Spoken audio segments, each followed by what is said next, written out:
Thanks everyone for joining us. Welcome to the very first CIPA Nuts and Bolts session. My name is Meg Horn. I am with McLean Hospital, and I have the privilege of introducing our presenter today and also helping shape this new chapter of community integration programs. I'm one of three steering committee members, along with Stacy Derrick from Help in the Home and Erin Benner from Ellenhorn. And we created the series with the goal of moving beyond the why to dig into the how. So the implementation is where lives actually change. So this series is about real world structure that helps individuals succeed. So we're kicking off with this topic that every program wrestles with: treatment planning within community integration. How do we take this person-centered philosophy and translate it into something tangible and measurable without losing the heart of the work? So we're super honored to have Dr. Ross Ellenhorn with us today to help start this conversation. Ross has been a pioneer and thought leader in this field for decades. His perspective on bridging treatment and integration continues to shape how we all think about care. And I don't know that he needs an official introduction with this crowd, but let me go ahead. It's super quick, but let me go ahead Oh, and give don't. Let me just start talking. You're fine. Laura. There's a couple of people who die, having a couple new team All members who right, go die. ahead. Go ahead. Thank you. Trained as a sociologist, psychotherapist, and social worker, Ross created the first fully operating intensive hospital diversion and wraparound program in Massachusetts. He later created and led one of the first public programs for assertive community treatment teams in the state. Dr. Ellenhorn has authored 3 books on human behavior and numerous articles. He gives talks and seminars throughout the country and provides consultation to mental health agencies, psychiatric hospitals, and addiction programs. So we're super grateful to have you. So the floor is yours. Thank you. Okay, thanks. So, I really like the idea of making these sorts of talks a conversation. So I do have a Prezi to go through, but I really would rather at times stop and talk. It helps me actually come up with better ideas and better ways to explain things. It also helps me kind of understand what you're getting and what you're not getting, what you disagree with, all those sorts of things. Um, and that wish actually comes from the same kind of position we want to take when we talk about psychosocial rehab and community integration, which is that if we're not in dialogue with the people we're working with, all we're doing is feeding them stuff.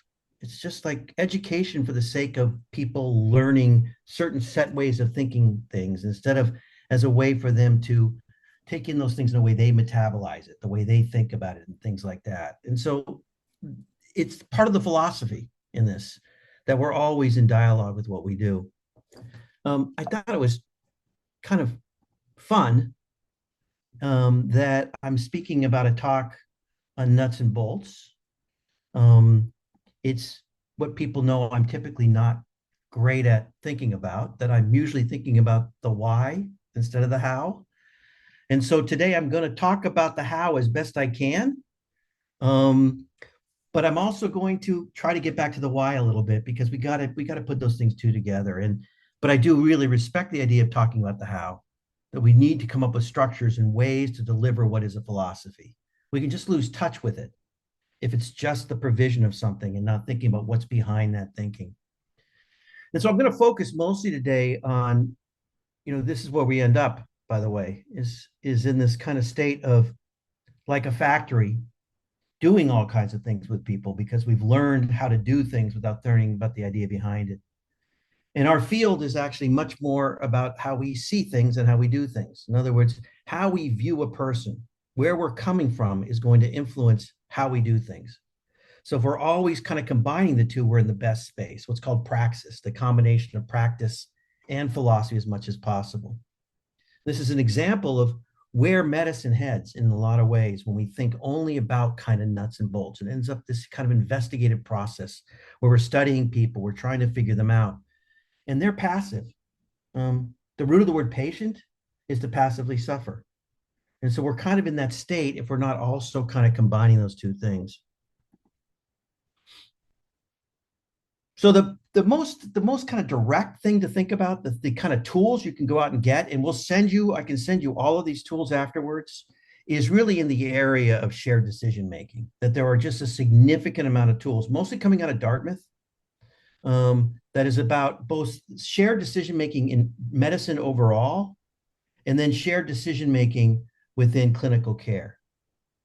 Shared decision making, as you probably understand, means shared decision making. It means that the doctor is not sort of telling you what you need, but that you're in collaboration with the doctor in figuring this out. You're weighing the pros and cons of each decision, and you're also bringing in something that isn't always brought in with medicine, which is the client's values. Where does this fit within their values? The shared decision making always has some sort of orientation towards trying to understand what the client's values are in relationship to it, and that's a big part of the discussion. Does it matter? Well, we kind of know actually that most motivation, if you're just going to think about less about why this is valuable ethically, which I believe it is the most ethical way to do things, that we shouldn't be treating people as things that we can fix, but that we should be in a dialogue with them and we should be respecting where they want to go. But if you were to just remove that, the idea that we're doing this because we think it's sort of a kinder way to treat people, what you'll discover is that this works better. That we know through the research, this idea of intrinsic motivation, that people aren't actually motivated by extrinsic things, meaning telling somebody good things will happen if you do this or bad things will happen if you do this, don't actually work in motivating people. That it has to be that they're trying to pursue something for themselves. That's why having a conversation with somebody in addiction recovery about what they'd like their life to look like, what values they have, is much better in some ways than talking to them only about abstinence. The same is true with somebody who hears voices. Talking about getting rid of their voices means very little. It's an extrinsic motivation. Then talking about what life might look like without them or less of them. And then the next thing is, what if they feel like life would actually be better with them? How do you then have conversations about that without saying that they absolutely should get out, they should get on meds and get rid of those voices, but how do you build a life around that? That's really involved in shared decision making. And that is what gets people to a better place in life, not something that's coercive or handed by an expert. And we know that through the research on motivation. Stages of change, all of that research has been done for the last 3 or 4 decades, since the 1970s, on how people actually change. All has to do with, can you have a conversation with somebody where you're weighing the pros and cons, not telling them what's best for them in the future. It's just sort of a therapeutic fact that people respond to intrinsic motivation. So why isn't our treatment planning and our thinking about assessments involved in that intrinsic element, which is, where do I want to be? Where do my values meet where I'm headed? Does that make sense to you guys? And please be putting in comments in chat as much as possible, because at some point we're going to kind of review those and I'm going to go over them. And I often say to audiences, that person who makes statements and not questions at conferences that irritates everybody, I want that person speaking up today. I like any comment, anything that's in your head that you're thinking, because then it gives us some room to kind of talk and think.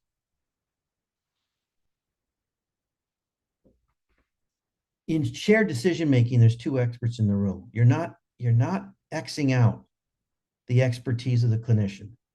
You're not saying, I'm a nothing here. I'm just I'm a beginning. I'm here with beginner's mind in my relationship with you.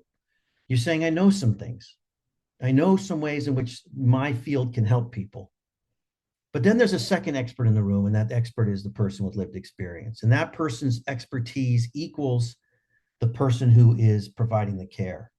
And they're coming up to the collaborative decision regarding this. They're joining together on that. So it's sort of this combination of the empowerment movement within psychiatric care and a wish for there to be also some level of authority, or at least some sort of expertise within the clinician. And so it's always that dual conversation, right? And from the clinician, that dual conversation option comes with options. So it's sort of like, well, a perfect example is, and I'll get to this later, is this grid they use at Dartmouth, which is, here's 3 options. You can pick even 4, you can make up your own option, but here's the 3 basic options for depression. You can take a medication. Here's the problem with medications. They have all kinds of effect on your sex life. They affect on this and this and this. They do show kind of a strong chance that you might have some better experiences than your depression right now. Here's therapy. Therapy shows to have a kind of deeper effect actually than the medications, but it takes longer. So that's another choice we have. And there's not that many side effects from therapy. It's actually kind of free of that. So when you're kind of considering what you want to do, you don't have to worry too much about side effects, but you do have to kind of worry about how long it might take. Here's therapy and medications. Therapy and medication still have the side effects, but actually those two together seem like the thing in the research that has the greatest effect on somebody. But you still have those side effects. That would be a shared decision-making conversation with somebody, right? It's saying these are all the options. But that can also bloom into something bigger than that, which is the person says, I don't want any of those. I want to do art. I want to join a gym. I want to do all these sorts of things. Each one of those actually has its own story to tell regarding depression. Exercise, shows it has as much effect on medications actually as medications. Much effect on depression as medications. So why not exercise? Why not have a conversation about that, the pros and cons? But it is that kind of knowledge-based conversation that you're having regarding symptomology in the psychiatric field. Any thoughts right now? Anything in the chat? No? I popped something in the chat and really just curious how, as leaders, the group is educating their clinicians on how that lived experience is an equal expert to your clinical expertise. I know, like, is there any philosophy that anyone's using or any specific trainings? Because I know as clinicians, this is foreign for some clinicians, especially older clinicians who are used to the prescriptive, non-dialogue based systems of care. And so just curious if anybody has found anything to be particularly helpful in that piece of things. Well, I mean, you could look at the Dartmouth research. It does show that it has kind of strong effect. But there are also methods you can teach people that are pretty familiar to all of us. Motivational interviewing is completely about shared decision making. That's what it is, and it is the stages of change therapeutic model used. So that sort of thing is really helpful. Just to say that here's this model. For me at Ellenhorn, I've just been pushing more about what actually works and what original therapy was about, which was always about the person being autonomous and I'm not making a decision for them. That's a new thing. So you talk Yeah. about old clinicians. I'm probably older than the old clinicians you're talking about because I Yeah. wasn't trained in I'm going to talk people into changing things. I was trained in how can I have a collaborative relationship with someone so they can make the right decisions about their life. So at Yeah. Ellenhorn, I'm always pushing these ideas about kind of how do you get in a state of recognition with somebody? How do you get in a state of care where you're listening to what they need and you're responding to it? All those kinds of old-fashioned versions of how psychotherapy used to work are already there. They're grabbable. We're really trying to unlearn what's happened the last 30 or 40 years within psychiatry, where it's Yeah, become much maybe more about we have an answer, we have experts, and this is how to fix people. But that's new in my mind as an old guy. That's new to me, right? I wasn't trained in that, so it's always sort of a surprise to me that people think it's my therapy. generation of people then. Yeah, I yeah. just think Well, I'm older than I know. yeah, Yeah, I think we've learned this very, I know what's best for the client approach. And so, we were very grateful to have you come do some open dialogue training, which has been pretty transformational here at Lakewood for us. But we still have some people that are like, but wait, they didn't want to do it. And it's like, well, okay, so they didn't want to do it. How are you going to find another way to connect with them? And so there yeah, is, to your point, a lot of unlearning. Thank you for that feedback. yeah. I mean, I think that you know, um, I really am committed to showing you some models today. But if we can just talk philosophically, I think that the philosophy is super important. That you have a team that is joined around a certain empowerment philosophy. If they don't have it, these things start to fall apart. And these things are super important. Having models that actually, because the models are customs. If you think of yourself as a culture, these models are the culture of the customs of the culture. So you need to learn the culture itself and you learn the customs of the place. You can't have one without the other. These are kind of rituals in a way of how to kind of do this work. Um, yeah. So yeah, let me see if they got any more. No, okay, so I'm going to move on to. So here's a few approaches, and we'll send you these. They're pretty simple. So one approach, and this is kind of the approach that kind of informs a lot of these things, It comes out of the healthcare research and quality initiative. And it really is based on this idea of how do you actually take apart the pros and cons and decisions of every event that's going on for a person. That can be physical or mental. All right. And so you know this yourselves, right? That often when a doctor is doing a good enough job, they're laying out all the pros and cons, right? Here are the things, here's the reason to do this, here's the reason not to do this. You've also probably witnessed a doctor get a little tentative when you tell them, well, you tell me what's best. That a good doctor might say, well, I don't know if I really am in the position to tell you exactly what's best. If this was my family member, I might go that way, but this still is your decision, right? That's kind of a natural part of what doctors have been taught to do, but this is a way of kind of bringing it down and making sure in a way to make that philosophy and that stance really be structured, right? This Ottawa decision-making thing really takes that apart. It really comes up with this idea of how to also coach the person through it, to really not make them just say, well, you're the expert, whatever you think, but to actually get into their values, to have a conversation of what does this represent for you in your values in life? Where do you want to go with that? And that, Sarah, also can lead, if you're an empowerment-oriented program, to following the client a little bit more. In other words, when they say, I don't want to do all those three things, you're going to find out from them where they want to go, and you're going to go with them. They're going to drive it at that point. You're not going to tell them no. You're going to say, so you want to keep drinking? What if, depression, pot causes all kinds of psychosis? No, it doesn't. One half of pot causes psychosis. Another half of pot can actually help with psychosis. So you have a conversation with them about, can you smoke more cannabinoids? Is that right? Yeah, than THC in your pot, right? That you can have those kinds of conversations with them. And so even that is an informed decision-making process. You're still engaged with them, you're still collaborating with them, but you're not saying you can't have that thing in front of you. You're saying, can I still be involved in telling you the pros and cons of what you're doing, right? And then Dartmouth really took this apart. You guys might want to look at this, and we can send it to you. It's this grid, and they actually have a step-by-step thing for every symptom, right? And so they're actually help everybody by thinking through all the pros and cons. Now, some of them are kind of limited. I gave you the one for depression before. I would expand that. It's not just meds, therapy, or meds and therapy. There are so many ways to take care of depression that are independent of those. But you could have a pro and con conversation about all those things, right? You want to exercise more?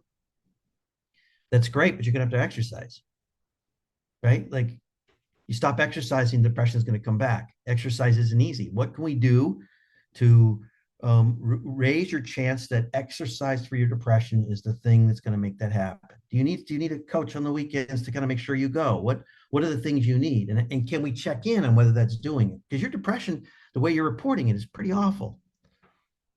I think that your decision to exercise is excellent. It's just showing in all the research, it's got this major effect. But how can we make sure you stick with it?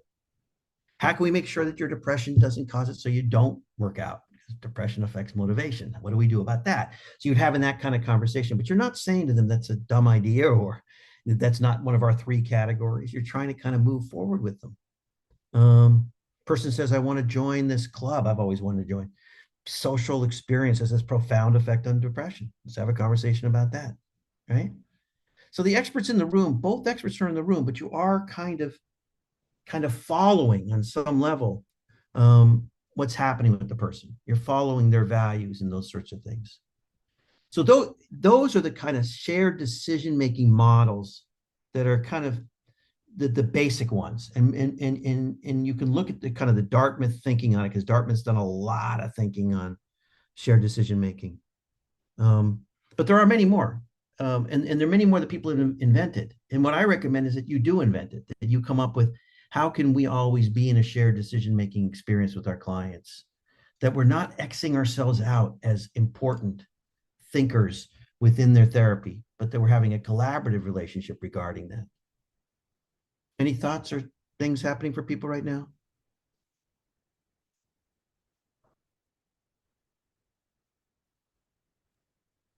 I see a comment here from Tracy. Tracy, I don't know if you want to unmute and just say it. I don't know where you are That's on my right. We're small screen. enough group for people just to Yeah, talk. I forgot about that. yeah. Yeah. Oh, sure. Hey, sorry guys, I'm kind of sick, so Oh no. but I really wanted to be here. So this is just awesome.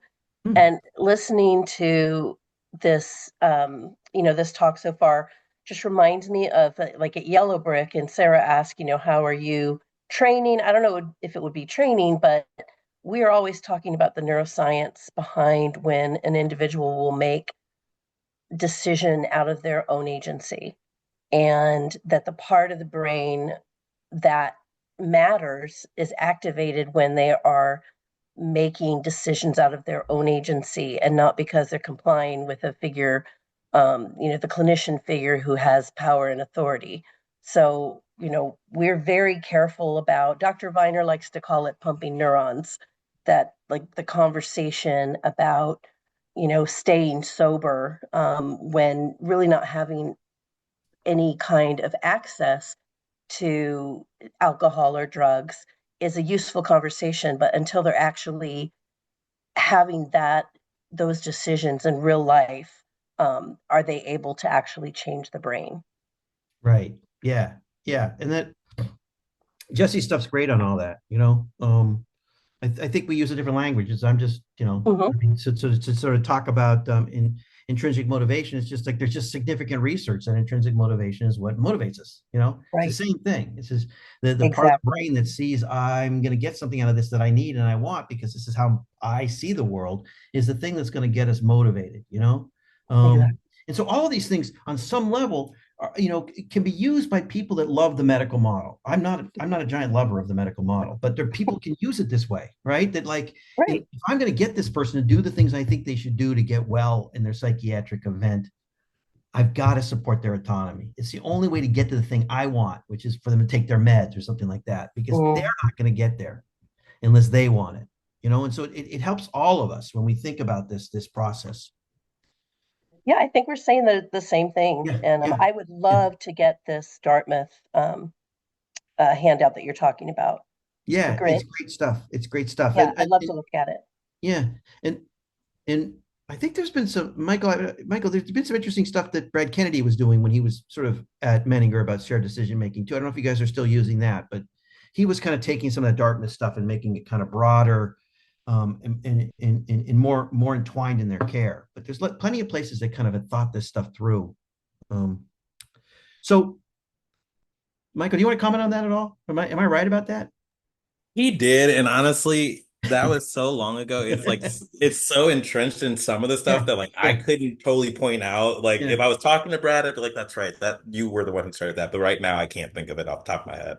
Yeah, that's the sadness of getting old. People forget who came up with stuff.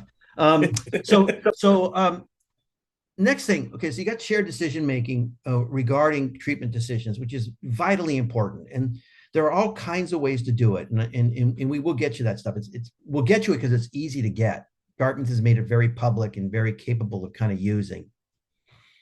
And that's important. Shared decision making is not collaborative treatment, but it's important to collaborative treatment. It's part of it. And here's another part of it that has to do with shared decision making, which has to do with crises. So it's very hard to make a shared decision in the middle of a crisis. You should be doing that before the crisis. You should be coming up with a shared decision making plan with the person for when there is a crisis.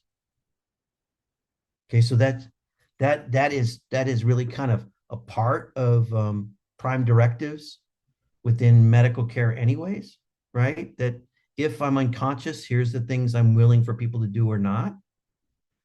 In psychiatry, we have prime directives, advanced directives regarding the person's care when they're in crisis. The most famous one is the RAP plan, which came out of the consumer movement, which came out of the empowerment movement, which is really a conversation about things like, if you get suicidal again, tell us the person you want us to call first within your friend network or your family.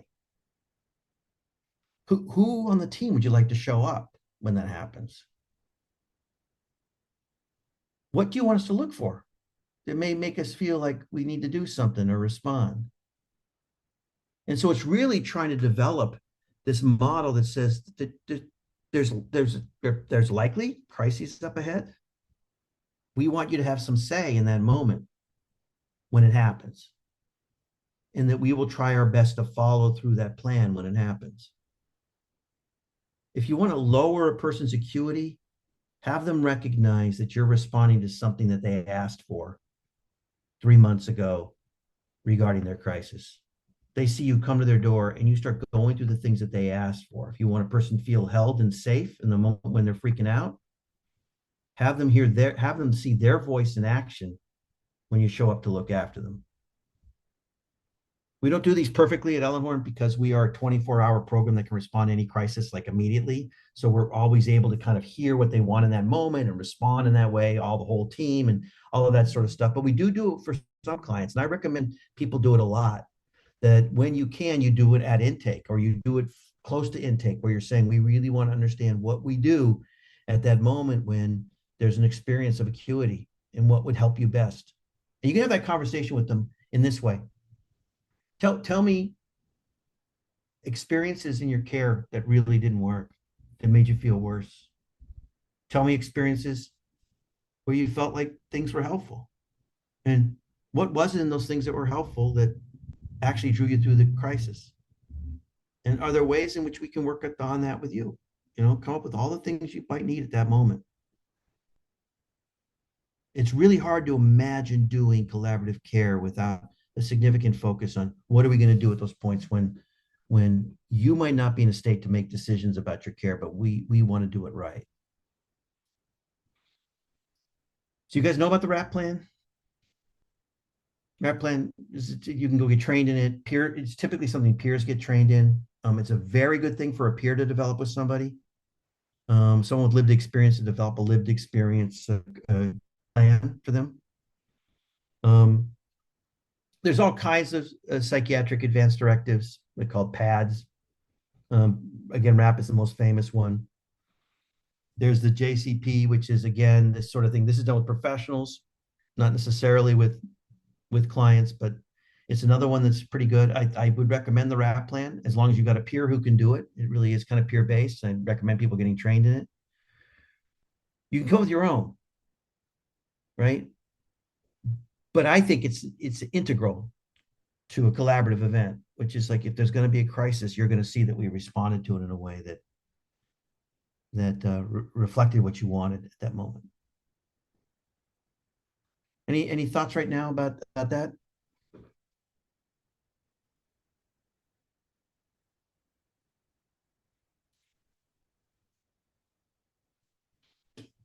Okay. Yeah, this is something that if you're going to do, it's not going to really work if it's not done as an overall philosophy.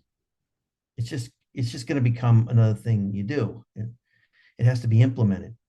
Now, what I talked about today, which is this shared decision-making and shared decision-making in crises, these can be vitally important methods, but they have to be tied to an idea that number one, you're a place that takes shared decision-making seriously, that everything you do is based on shared decision-making, that's based in a certain philosophy towards both what helps people recover and maybe a philosophy in general. And I'll talk about that in a second.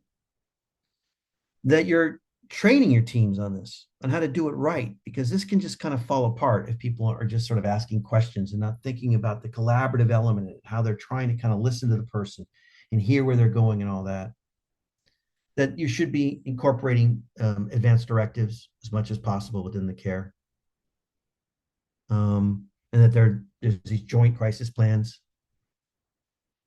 And that all of this comes down on some level to what we call harm reduction, just this movement that is beginning to affect mental health, but also, substance abuse, but also mental health, which is how do we have conversations instead of having a conversation about getting rid of things, having a conversation about how do we get you to your goals, to what you want, without harm coming to you.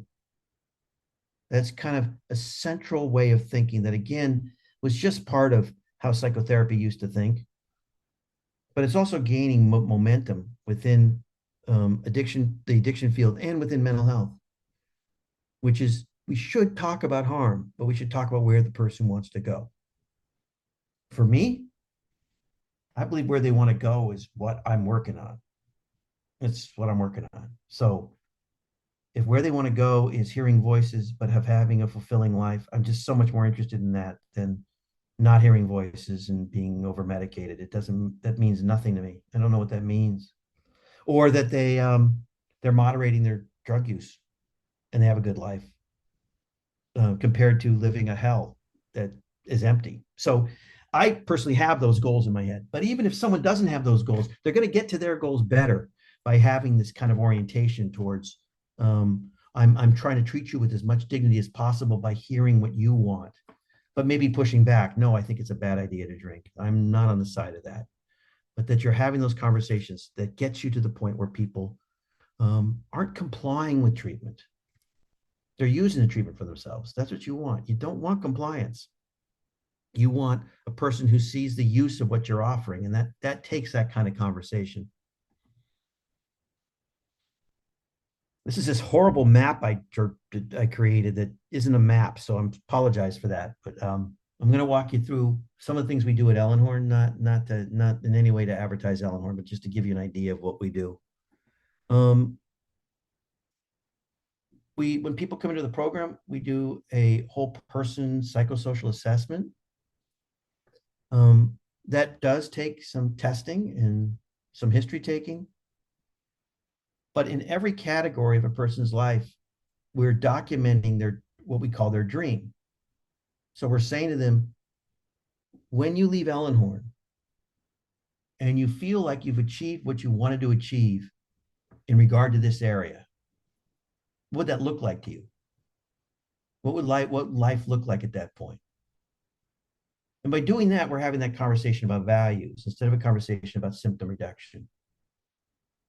So we're, again, the person who's hearing voices, they say, well, I'd like to have a job and a family and That's that in that area of hearing voices, that's part of what we're writing down. We're focusing on what is the meaning of this care for you? And that's going to show up in their treatment plan. Those wishes, those meanings are going to show up in their treatment plan.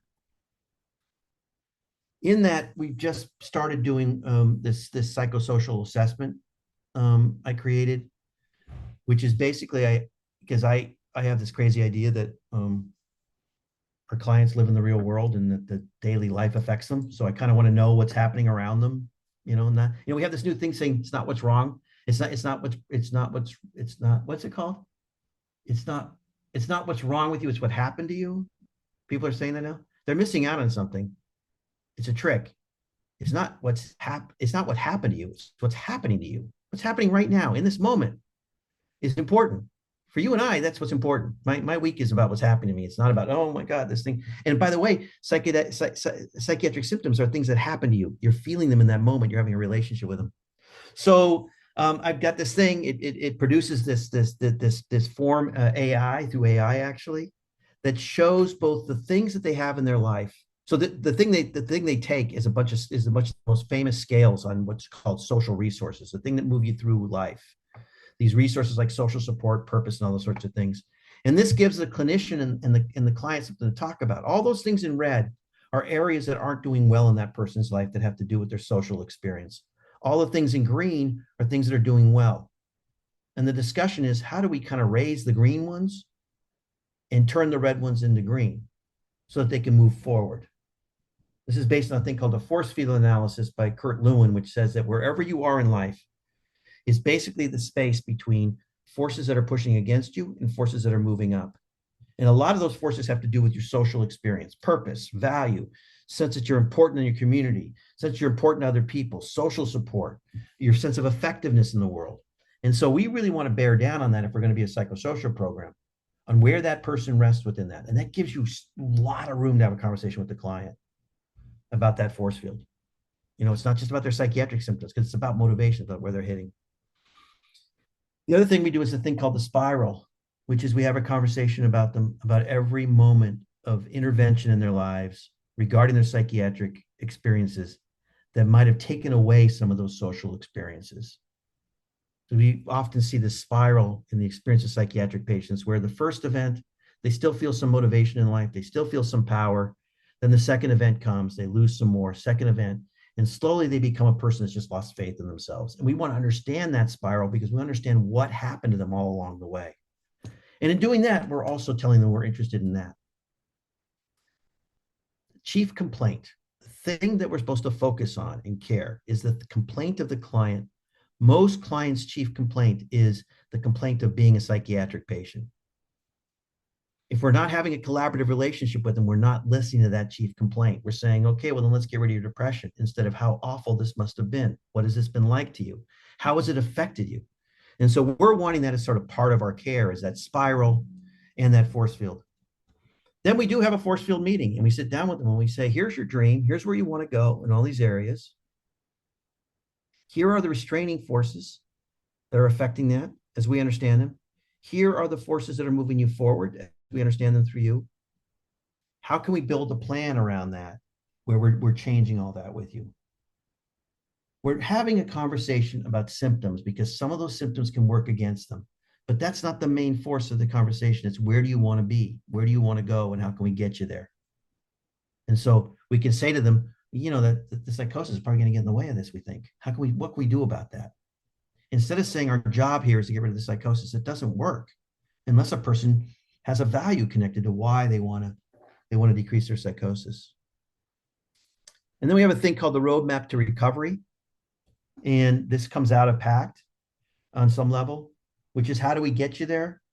And we mark nothing about their change in behavior. We describe our change in behavior.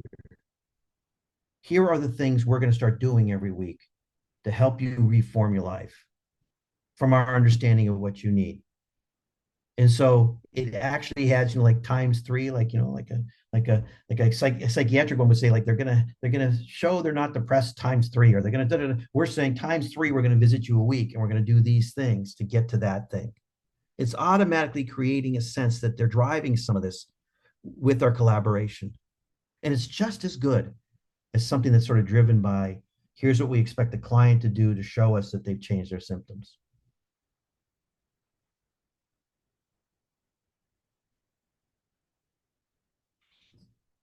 Now, the other thing that we've done is we began to realize that different psychiatric states actually have different needs regarding collaboration. And so we started with this idea of open dialogue, which is a treatment for psychosis. And in open dialogue, you do not do an assessment, really. It kind of collects assessment data. What you do is you try to enter a conversation, a dialogue with the patient as soon as possible. And you're not labeling the person. We think all those things are really bad for someone in psychosis. I'm not going to get into a long discussion about this. Many of you heard it, but it's very dangerous to them. So we're starting this open dialogue process immediately and learning from them during that process what they want on that roadmap, where they want to go. Slowly but surely, through their psychotic processes, we're learning that sort of stuff. We did that at Ellenhorn, and it worked really well with psychotic patients, and people with borderline experiences started to fall apart. They need some level of formulation. They need some frames. So we brought in mentalization, which begins with the idea of, let's kind of figure out what your attachment style is. And by the way, let's figure out what my attachment style is, because I'm the person treating you and you should have some understanding of my attachment style. And let's come up with an idea of how we might be able to help you with your attachment style. And we're going to give you a pen to kind of like mark out those things you disagree with. And let's develop a collaborative idea of where we can get you there.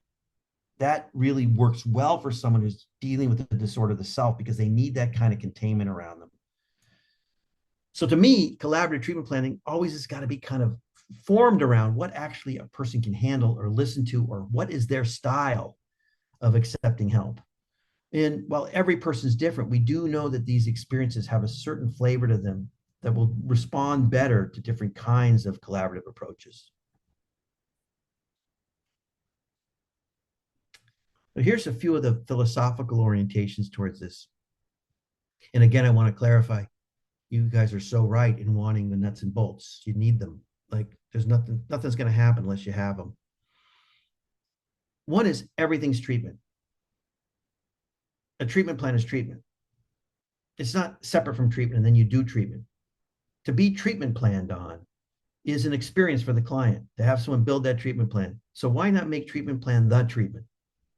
Why would we want to go away in some room and come up with our treatment plan and then deliver it to the client? Why aren't they part of that if it is treatment? So a collaborative approach is treating every moment in this in a way where you're thinking about how can this be used within the treatment, not as it being separate, something we do in some other room separate from the client. That there's a thing called dignity of risk that we really believe in Ellenhorn, which is that there are things that feel scary to us that are the best chance to give a person a sense of dignity. Dignity being this ability to kind of self-define and self-direct your life. And then we have to be able to live with that. So you need programs that can actually handle some fear about risk. If you want me to come back and tell you about how dignity of risk is actually not risky, then most of the things we do that are protective of the client's sense of their own self-direction actually lowers risk. I'm happy to do it. You're taking this harm reduction approach. You're not taking an approach that says you have to stop this or that. You're taking an approach that says, here's what that's shown to cause. How can we lower that harm? We don't have to get rid of it, but can we have a conversation about lowering it if you're not willing to stop it? You're trying to make it so for some of them, they live long enough to change. And so it's important that you find ways to not just say no, but where can we find a middle ground where we can keep you safe? There's a term we use at Ellenhorn called radical hospitality, which means not like the Hilton. It means my capacity to see my role in your experience. That before I decide you're upset because something's going on with you, I'm going to think about what I might have done to make that happen. That's a collaborative orientation. I am here for your comfort. And if you're going to live by the Hippocratic Oath, your needs are above mine. I am going to try never to do anything that meets my needs above yours. Your needs are above mine. That's a collaborative orientation. The guest is sacred. That's when you're really a good host, that's what you're considering. And all of this works. It works to help people build better lives. It also works to get them engaged in treatment, in traditional treatment. All of this really works. The other stuff doesn't work. This stuff is focused on one thing: what motivates people, not how to get rid of symptoms, but what motivates them to then want to get rid of symptoms. And our field is kind of forgotten about motivation. It thinks that as long as we can kind of give them the best practice, they'll change, instead of recognizing people are in different relationships to change, and we have to work on that. Everybody's in a different relationship. A person who's completely motivated to take care of their schizophrenia barely needs anything, almost nothing. A person who has all kinds of struggles with motivation needs a lot. So when we judge like acuity and complexity, typically what we're judging is actually motivation, not the mental illness. And so we should be looking at that more and more. That's really what this is all about, is how to get the person motivated towards change. Sometimes that motivation doesn't go in the direction you want it to, but you need to follow your clients at times. How can we get you to that place you want to be? You know? Happy now to answer any questions.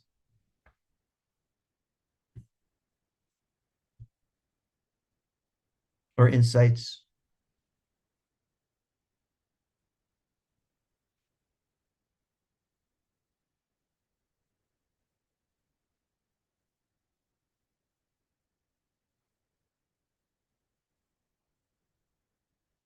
Nobody's got anything?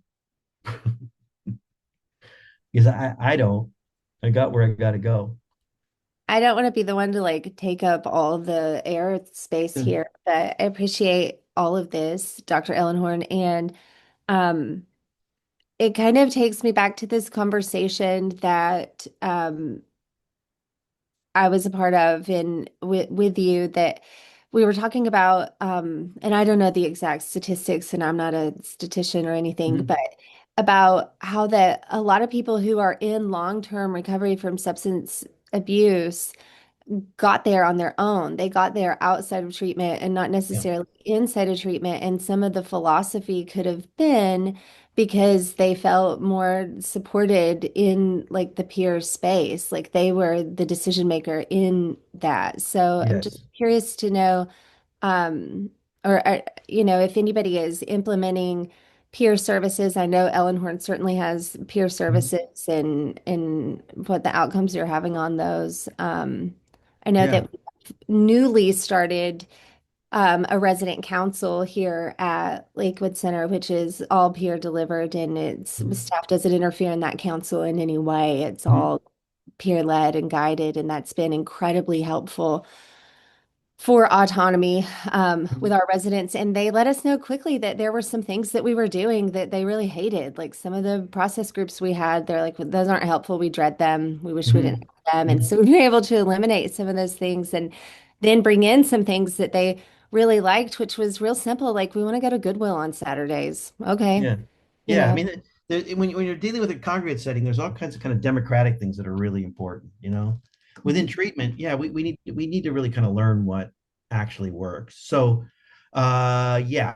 So more people moderate substances than actually abstain. yeah. So that means that there's a myth there that if you use, you're going to go back to hardcore use. It's actually not true. But we still live within the mythology that abstinence is the number one thing, even though the statistics don't show that. And in fact, they show that people who quit on their own have longer sobrieties than people that go to treatment programs and become Yeah, sober. I think It that's what doesn't we talked it about doesn't today. mean it doesn't mean the treatment programs don't work because a lot of people don't quit on their own. People need treatment programs. But the fact is the stats show something different than how we think about these things. That substance abuse means treatment. It doesn't. It means all kinds of things that can change a person's life, where they're going to decide not to use those substances anymore. And many of those things are social, a better social life, falling in love, finding a job, all those sorts of things. We've removed all those things from the care, you know? And so we also know that suicide is mostly about feeling like a burden. Like that all the statistics show that. So how are we helping people not feel like a burden? We're probably going to help them feel that way by building collaborative relationships with them instead of building forceful ones. And by hearing about their suicidality fully without telling them they're misguided and feeling like they want to kill themselves. Hearing it out. Like that's a really terrifying thing to do as a therapist. Yeah. But otherwise, you're telling them it's kind of unbearable for me to hear what you're saying. So I can't handle it. So you're a burden. So I'm going to stop you from talking that way. Right? Yeah. You'll be okay. You got to have hope. That's all me just defending myself in front of you. And that's going to feel to the person like, okay, I get it. I'm a burden on this person. They can't handle hearing this. So there's all kinds of ways in which we have to kind of be able to be as kind of not risk averse in a way to lower risk. People kill themselves all the time when they get out of hospitals. Detoxes are famous for people, especially with heroin, ending up dying afterwards because they go and use after they've been taken off the drug. I mean, there's all kinds of ways in which what we do to keep people safe that's not collaborative, it doesn't end up working. So on some level, this isn't just a nice philosophy about treating people more humane. It's actually what keeps people safe is building these collaborative relationships, you know? Yeah, I feel And like we pathologize so many things in the name of risk that we've created more risk around. We've created more risk because people are harming themselves in ways because we haven't given them options to be safe. yeah. Yeah. I mean, look at this amazing thing that's going on right now. I don't know why I don't have this in here. This movement towards first break psychosis. I forgot the initials for it, but it has influenced programs in New York City, but all over the country, where it's about how do we immediately keep this person in school and work? How do we bring in their family?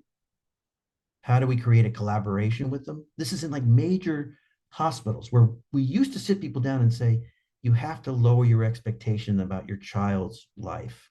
That was what people were told. Look at that radical change, right? And that's happening right now. That is taking over a lot of hospitals.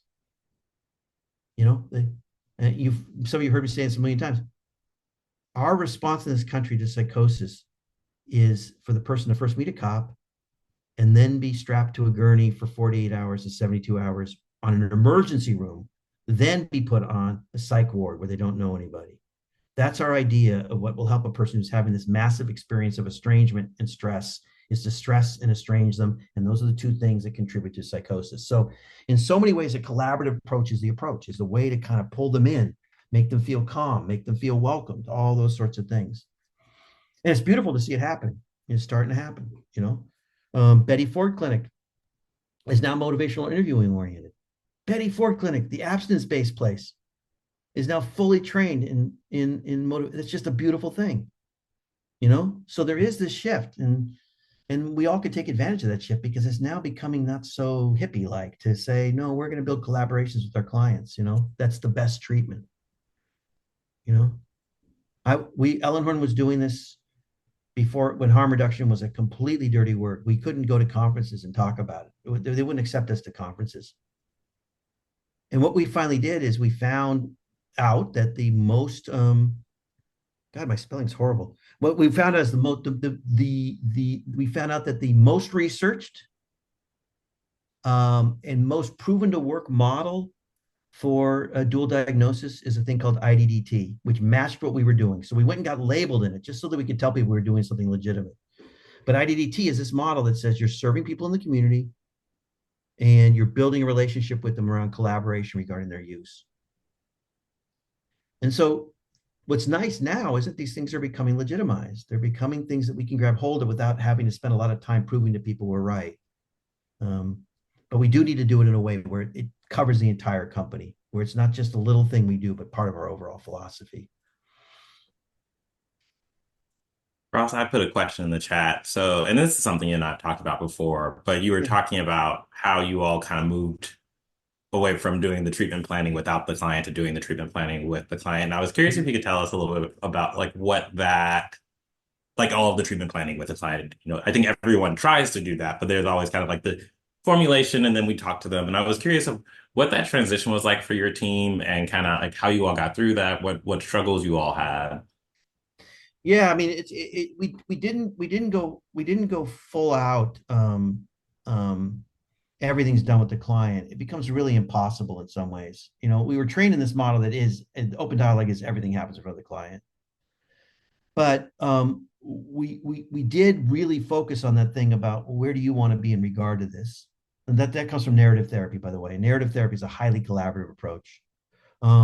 We do have them there for that formulation meeting. We do have them there for the spiral meeting. But we do meet before those meetings and say, what do we all think? So that we're there as the other half of the collaboration. Like, here's what we think is going on for you from all we've learned, right? And so we do have some meetings without that, but the rest of it's with them in the room, which is just like, where do we want to go? Here's our idea. What do you think? You know? And then here's how many times we can see you a week to get towards that thing. So most of it's still with them in the room, you know? It's just becomes sort of inefficient not to also say, well, you know, we do have to show up with some legitimacy, right, in front of that person. So if we come in and say, yeah, we did all this assessment and we're just here with beginner's mind. We want you to, it's like saying to somebody, you're anxious? Well, you know, write yourself a script and go get some anti-anxiety meds. I mean, it's like, that's not, at some level, we have to come in with some legitimacy. So we do meet to kind of come in with that. But most of it is, we're heading in that direction. And often in our treatment plans, we write preambles too, which is this long kind of note to them saying, here's why we're doing this. Here's where we see your situation in life. You know, we're going to get some of this wrong, but this is what we're seeing. We're trying to give them this kind of poetic version of their experience, so they know that we're there, that we see what's going on for them, you know.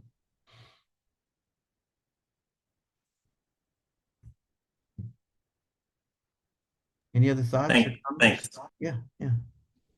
No, I think this is something that we always talk about as a team too, because and every client is different. So sorry, I have you on a screen that's above my camera, but every client's different. So right, so there are some clients that can tolerate more of that open conversation. Let's think together. And there's other clients that can really destabilizing for them. Yeah. But I do think it is. I know for me, I won't speak for my team. I know for me, coming from an inpatient model. And especially when we are part of a larger clinic that has like, okay, this is a diagnostic formulation. This is what we're seeing. This is what we think you need to work on. This is how you work on it.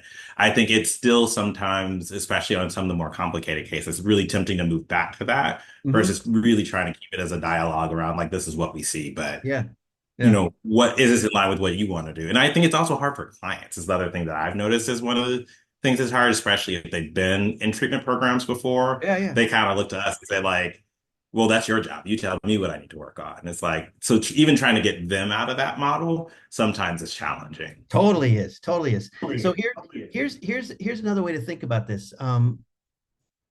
There's no treatment without a treatment contract. You can't do treatment without a treatment contract. It will not happen. That means that until you develop a treatment contract, you can't have treatment, which means your treatment contract might take 6 months. If a client's not able to engage in it, that's the work. That's the treatment. The treatment is trying to build that treatment contract. Instead of saying like, you know, and we get in trouble with this at Ellenhorn, the month's up, the assessment month's up, we got to get a treatment. No, if you can't agree on where you're headed, that's the event. And you got to live with that event until you get there. You can't, it's impossible. It's impossible to do anything with a client unless there's a contract in front of you. You guys know what I mean? A treatment contract. I'm going to push you on this. Yeah. Before we have to go, I'm going to push you on this for a real quick question because I have a bunch of people in here right now where we are working with a client who is refusing to sit down and do the treatment contract with us. And we were talking about that. Like, we need to kind of just schedule something and sit down with them. But there's constantly that crisis, like, I can't think about this right now. That's right. This is overwhelming. And like, they are trying their hardest. And so we talked about yesterday, like, hey guys, we're going to have to just put it on their schedule and sit down with them and do that. But how's your team work with that when you kind of gotten someone who's really pushing back on that part? When we do it right, it's like we're stuck and we're going to have a long-term event about how to get the person there. And so we're going to be inventing all ways to get them there, hopefully in collaboration with them. We're going to make it explicit too. Like, we really can't get anywhere if we don't have some agreement between us of where we're going. We don't want to make the decision for you. So how do we get there? And then the therapy becomes about what kind of things can we do to get them there? You know, how can we help them get to the place where they can ask for what they want and need? And that's what we're thinking about. We're kind of in that holding pattern with them, you know. Is our time up? And that's what I think we've been doing. I think there's also been the part that's just exhausting for folks, but it just, that was a really great example to show, like, I think that like, that is something that people run into, but you also can't move forward without the contract. So thanks for that. It was just a very, very well-timed example. But let me just say to all of you, the danger in giving a talk like this and using this as an example is to end with the idea that we're just so freaking perfect at this that we do it right every time, which would be just such a lie. It's a very confusing state to be wanting to have a collab. That's why we don't do collaborative care, because the other one's not confusing. It's a confusing state where you're constantly making mistakes and you're trying to figure it out, and your mind has to be lit up because you're just trying to figure out each step of the way. There is no simple answer, and there's mostly failures. There's mostly like, it didn't work, let's try this. And you have to be in that willingness to be in that place. Because that's also what the place of listening is. That's what the place of learning is. It's this open space where you're kind of trying to figure things out, you know? So in no way do we do this perfect. We do it imperfectly all the time, you know, including making mistakes like designing their plan for them, you know, because we sort of lost track, you know. But anyway, so thank you, everybody, very much for listening to me. Thank you. Thank you so much, Ross. Yeah, absolutely. Yeah, thank you. And then we'll send out an email to everyone for the next talk that's next month, followed by the first meeting of the year in January. So thank you all for joining. Thank you. Bye.